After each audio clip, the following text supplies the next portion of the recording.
the premiere episode of Moms and Babies Show, where we celebrate life by walking the motherhood journey together. Come with me. All right, most of the time, utasikia tu mtu anasema, "Oh, I'm pregnant. Oh, akili kwaje." But today, we just want to find out from the ladies, how did each and every one of them discover they are pregnant? Hi, ladies. Mko poa, eh? All right. Yeah, so Pauline, able to ambie, like, ulijuaje that you are expectant? Like, sometimes napata mtu amekuja like it's expected, ingine unajua, ingine haujui. Like, how did you get to know that? Hey, mimi hapa. Kaende. Yeah. Afanya mimi yangu haikuwa, me was just smooth, sikuwa na maneno mingi. Just one day nilijipata nimekasirika na nikakuwa nimekasirika too much, and I felt like normally me don't get this angry. So I felt hapana, and I went, hata sikuwa nimefika ati siku nitajua ati periods nimemiss, hapana. Nikaenda nika check, ndo nikapata niko positive. So yangu basically ni hiyo tu, kuwa off mood wise, but sikuwa na anything at yo na feel hapana. Hivyo tu. It was that simple. Kwa simple, yeah. Okay. Right. Zangu zilikuwa malaria-ish. Unajua? Nilianza kufeel niko weak, si feel kufanya anything, taste funny kwa mdomo. At first I thought, because tulikuwa tumetoka Mombasa juzi, so nikafikiria maybe nilipata malaria Mombasa. But nilikuwa reluctant kwenda hosi. The first month nika ignore tu, hiyo ukali kakuwa too much. So a friend of mine aliniambia, "Ai Betty, hizi ukali zako, hiyo ni ball." Nilikuwa na dread at first kutest isikuwe positive. I wasn't ready for now. You're not ready? Okay. No, I was not ready exactly. Yes, yeah. But sasa hizo ukali zikakuwa too much, I had to. Na mbio tu faster hata kangojei. Tulaini tu ili teke nikajua sawa The same time. Yeah. Like for me, I was desiring natamani mtoi nini, and because this is my first baby, and then I was like on denial. You like having those, you don't want milk, you don't want this, and then nikakuja tu rafiki yangu tena akaniambia, "Ai wewe alafu I was sickly, so naenda hosi, and then you don't think about pregnancy." And then one day it was like friend yangu ananiambia, "Hey, you have to check." Naomba no nasikia tu weird those, lakini naona ni normal hiyo kukataa maziwa, unataka tu black things. So when I was there, I went to the hospital, doctor akaniambia, you have to prepime pregnancy. So we did it, and then I was like shocked. I'm happy and mixed feelings. Those mixed feelings when I feel like, am I ready? Am I capable of as in being a good mom? But at the end of the day, I was mixed. Nasikia kucheka, nasikia kulia. I was like, those you don't know, but yeah. That is it. Mine was out of this world. Mimi, I thought I was on coil, so I thought, hey, I'm very safe. So I didn't even, the missed period, I thought, hii ni hormonal imbalance. Yeah. Then I thought, hey, mbona hii nakaa kufaint, unajua ile feeling ya uko dizzy. You begin being nauseous. Hey, so I thought, haiwezi kuwa first month, of course unaignore, unafikiria, let me wait for the second month, itakuja tu. It didn't come. So nikaenda nikabuy that thing. Yeah.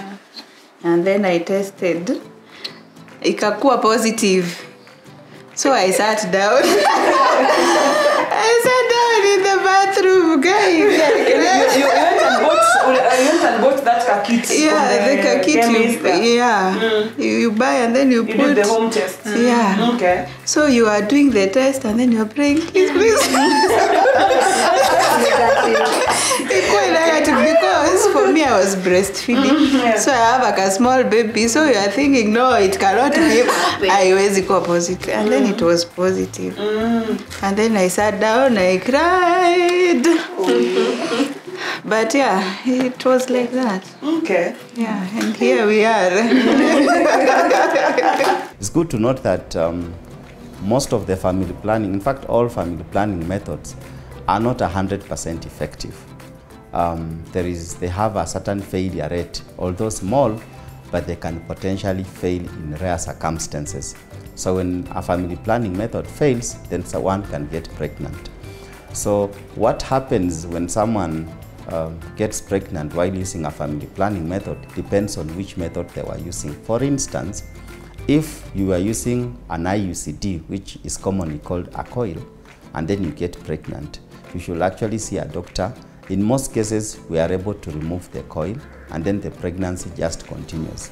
But in certain circumstances where it's not possible to remove the coil, then someone just continues with the pregnancy, the coil will actually come out at the time of delivery. So it really depends on which method were you on before you conceived, and so what will the doctor do for you is determined by that method.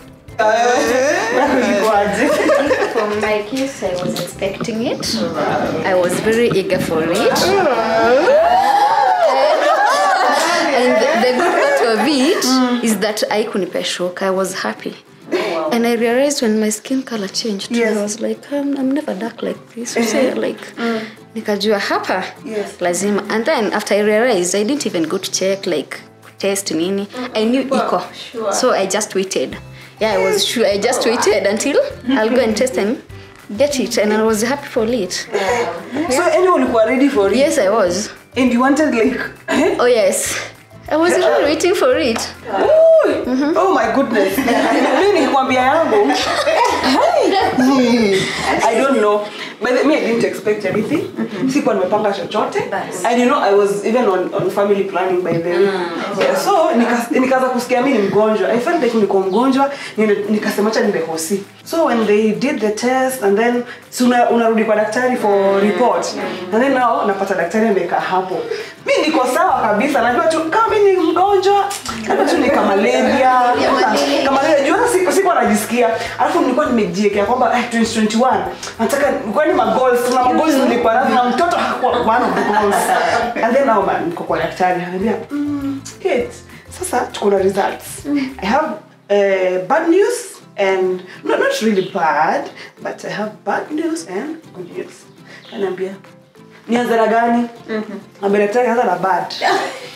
Akaniambia one, wewe ni mgonjwa na tumeona kuna ka typhoid ndani. Akaanza uli travel home country, akamwambia yeah, ni travel. And then another good news ni you are pregnant.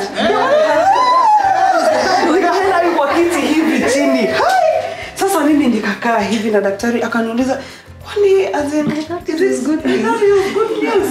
Nikamwambia okay. Yeah, hivyo tu. You have to accept, there's nothing you can do. That is how nilijua niko pregnant. Nikaenda na results zangu nikisema sasa nilimwambia Mungu akikujaje. Na pills ziko hapo family planning. How did that happen? Anyway, because sasa unaona wewe ni Mkristo and anything happens it's God's will. It's good. Yeah. And then I started now changing na kwanza kuweka mtoto sasa kwa plans. Yeah. But kukua. But it wasn't that bad. Like mine. Oh, now imagine you are breastfeeding. And then you are so your brain inaanza kurun. Sasa what will I do now? Sasa nitabeba. Sasa nitafanya. And then sasa you have to accept. Yes. Sasa uanze kujipanga, huyu nitamwachisha lini hivyo. Yeah. And like now the family wali receive aje, you know, that news. How do you and then they knew I usually have a difficult pregnancy, so you are at it again. like I remember she told me that she's pregnant. I was like, na sulifanyia last time yes. Hizo wound asita katika those so was scared for her, but everyone was. Of course kuna ile shock, but now because kama it's your husband, now he has to hawezi kuonyesha ameshtuka. Yes, Sasa amejikaza anasema usijali tuko. But it's not easy. The breastfeeding one? He was 1 year and what? A few months, 2-3 months up. It's not bad. So ukakubali. Yeah. Ina take time. Yeah. I will accept that sasa immediately. Okay. No, for 2 weeks, maybe 3 weeks, you are still battling, you know. You don't, yeah, si rahisi. Si hivyo rahisi watu wanafikiria no, you know you are human. yeah. So utafikiria yes, ama nitaenda huko nikufie huko. Ama nini itafunguka. You know. Ideally, pregnancies are supposed to be planned, and that's one of the reasons why we have family planning methods, so that they can help women plan for their pregnancies, for them to get children when they want them. But in some cases, someone can get pregnant without planning, without being ready. So this can be a very stressful event to a woman when they get pregnant when they are not ready, and especially if they don't accept that pregnancy. So it's recommended that when you are in such kind of situation, it's good to seek for help. You can seek help from your gynecologist, you can seek help from a counseling psychologist, talk to somebody so that they can help you to go about that kind of pregnancy, so that you don't get into depression out of this event. So that is where you run, naenda kwa Google.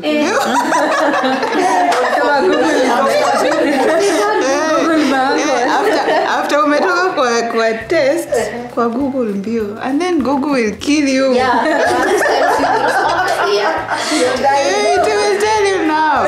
It is not safe. It is not advisable. Please go and see your doctor. Yeah, it is true. Go Dr. Google, you'd rather ukiona some issues, by then nimegundua. You'd rather just go and see your doctor akwambie, you know, the right thing. And then after some time nikaona I'm not alone. Kumbe kuna watu hata wanapata na months. So ukiona watu na experiences, you start accepting kumbe I can do this. So like now Robi nikuuliza, like so you said you wanted and you're desiring a child, something like that. So as in, is there a way that you ulikuwa unajiweka, like, you know, prior preparing yourself just in case Mungu afanye miujiza you're fine? I mean, are there things that you are doing? No, for me kwangu ilikuwa different. Because in those kind of una desire, you imagine yourself having a baby, but ilifika place nikaacha kufikiria, because the more nilikuwa naona nataka sana haikuji, so ikatoka kwa mind yangu. So I was like, oh God, unajua unaambia Mungu if your time, acha time yako ifike. So no maana I think nilikuwa na hiyo mixed feelings. I was like, happy? Am I happy? Am I sad? Because the doctor was like, you don't look happy. I was like, naangalia ukuta. I was like, naangalia ukuta nashindwa, manze, niko ready. So unaanza kujiuliza, niko ready kweli?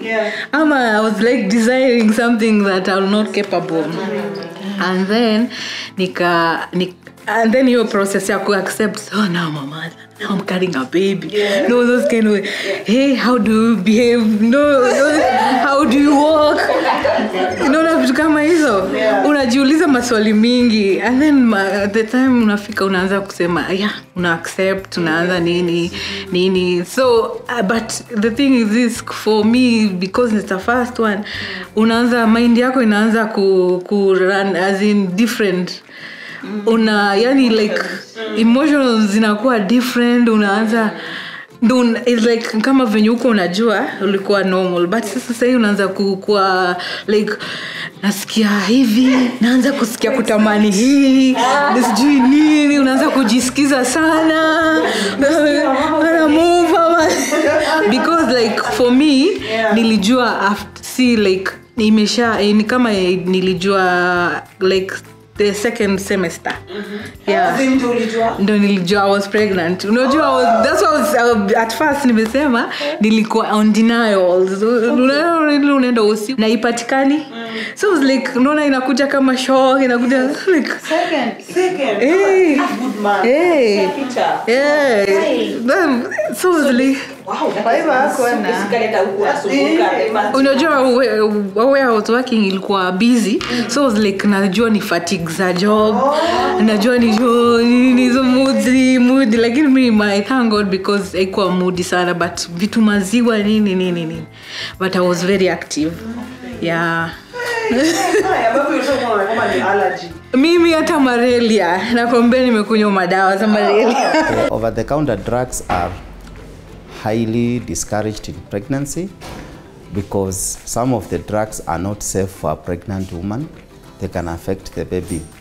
So it's recommended that when you are sick, you should seek advice from a doctor before you take any medication, so that the doctor can ascertain whether the medication you are taking are safe in pregnancy or not. So over-the-counter drugs are highly discouraged in pregnancy. Always seek help from a doctor before you take the drugs. The four of us, that is, Pauline, and then Beatrice here and Brenda. I think we didn't expect that. I think now for you and Rispa here, we come expect. Now, next for Rispa, like, what's made you like say, niko tayari sasa, ikikuja wacha ikakuje. You see, I have another baby. Yes. He's big. He's 9 years already. So he keeps on asking, Mom, I need a brother, I need a sister. You see, alafu kuna ile inafika, nataka mtoto. Like unaona, kuna kale ka desire. So I was just waiting, ikikuja, ni sawa. Actually, I went and I did a tithe with my God. Actually, yes, I did it. Yeah, actually, hata vile nilijua it was iko, niliambia Mungu asante. Yes, yeah. Wow. Yeah, I was ready anytime. So I was waiting for it to happen. Yes. Yeah. It's recommended that after you have delivered, you should wait for at least 2 years before you get another baby. So in the pregnancy interval is recommended to be 2 years. After a miscarriage, it's recommended that you wait for 6 months before you can actually get another pregnancy.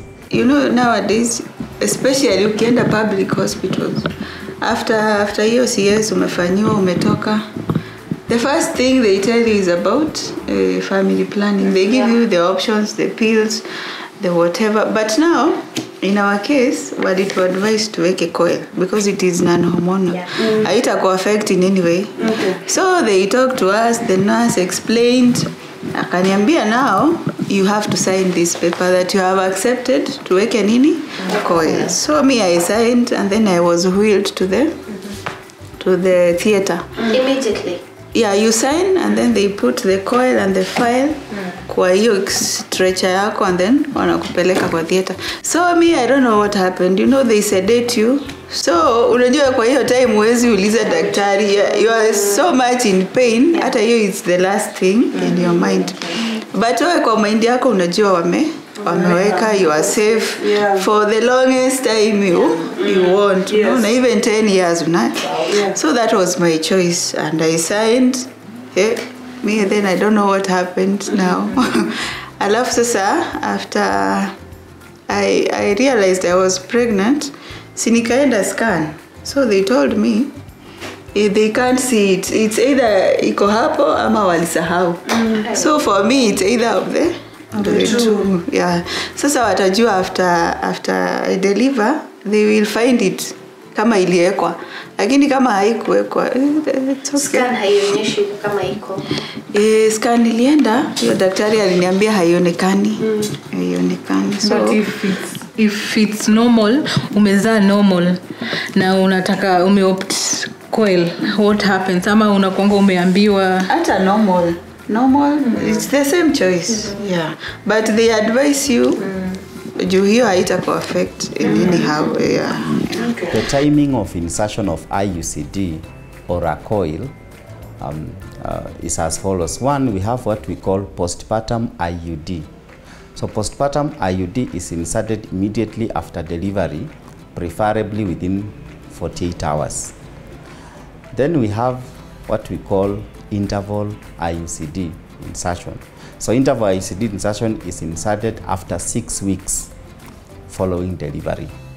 So it can either be done immediately after delivery, or if, for example, after you have delivered normally, then it's inserted in labor ward, or if you deliver through cesarean section, then it's inserted in theater by the doctor at the time they are doing the CS.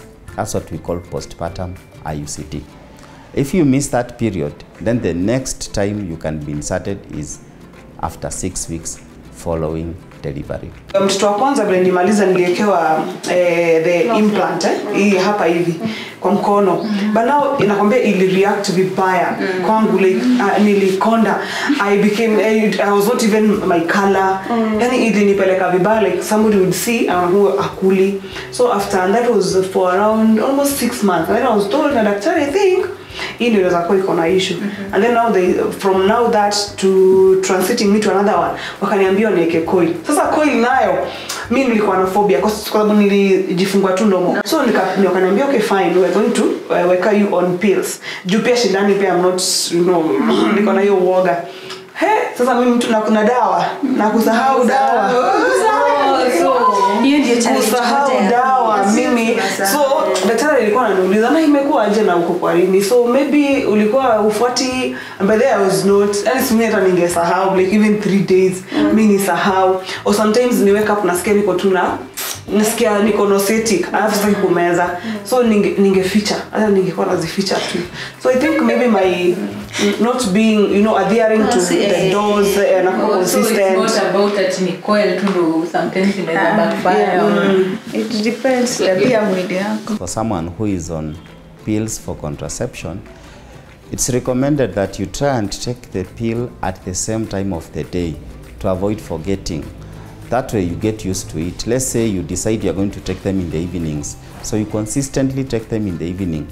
When you change time of taking, you can make the contraceptive method fail. At the same time, it can make you start forgetting. So it is encouraged, it's recommended that you take at the same time of the day. So if you decide in the mornings, then let it be mornings. If you decide evenings, let it be evenings. But once you miss a pill for a day or two, you should contact your healthcare provider immediately so that they can advise you what to do. In some instances, let's say you just miss one pill, we always advise you to take it immediately and resume your schedule. But if you miss several pills, then you need a backup method. But for us to be able to advise you, as soon as you miss your pill, then contact your healthcare provider for advice. Our dear viewer, remember, this is celebrating life, you know, by walking the journey of motherhood together. And today, I know kwamba umeweza kupata 1, 2, 3 for a mother out there ambaye basi anajitayarisha, for even a father ambaye anajitayarisha. And from the doctor, we have learned a lot. Till next time, this is Moms and Babies Show, being the premier show on MBCI television, transforming lives.